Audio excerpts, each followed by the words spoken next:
Sveiki, buvo paprašytas padaryti video, kaip generuojami subtitrai YouTube studijoje. Tai štai mes čia turime video, kuris yra lietuvių kalba YouTube studijoje. Ir nueinam į subtitrus ir mes matome, čia yra jau YouTube'as automatiškai sugeneravęs subtitrus.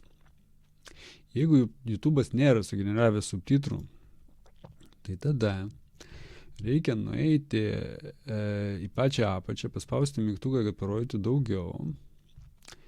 Ir surasti, kur yra kalba.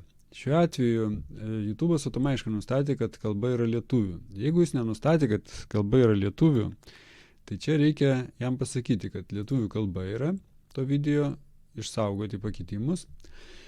Ir po kiek laiko, priklausomai nuo to, ant kiek užsiėmė yra, ant kiek užimti yra YouTube serveriai, bus sugeneruoti subtitrai automatiškai. Tada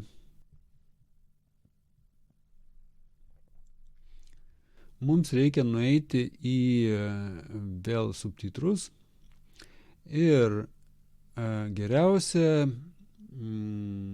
ten, kur yra lietuviški subtitrai, juos paredaguoti, pažiūrėti, kad tikrai viskas gerai, nėra jokių klaidų, kad robotas gerai nustatė viską, kaip čia kas yra. Paprasčiausiai, jeigu kažkur negerai, įsijungiam, paklausom, sutampa ar nesutampa, su tuo, ką mes tenais šnekam, kas ten yra, ir paprasčiausiai paskelbti.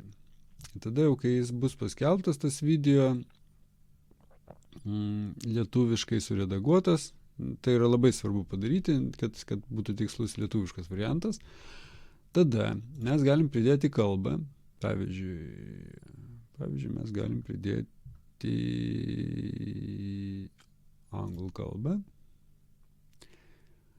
Ir pridėjus anglų kalbą, mes galim subtitrus automatiškai išversti. Aišku, dar galim pakoreguoti, kad ten gerai išvertę patikrinti ir taip toliau, ir paskelbti. Tada galim dar pridėti, pavyzdžiui, kokius nors, rusiškus subtitrus.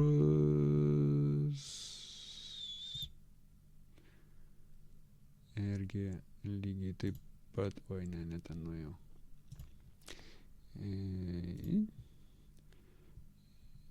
Lygiai taip pat automatiškai išversti subtitrus, patikrinti, ar gerai išvertė ir paskelbti.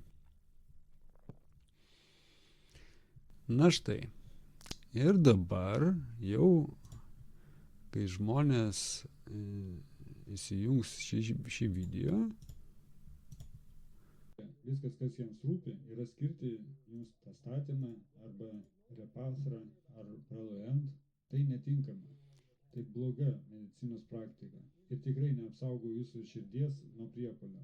Jei jūsų gydytojas, jei šiuo metu sergate antro tipo diabetu, ir gydytojas jums skyrė 2 ar 3 skirtingus vaistus, bet jų...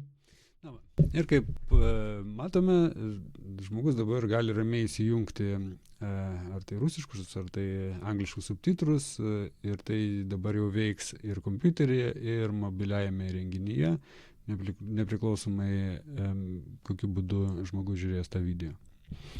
Tai tiek, ačiū už dėmesį, viso paties geriausio.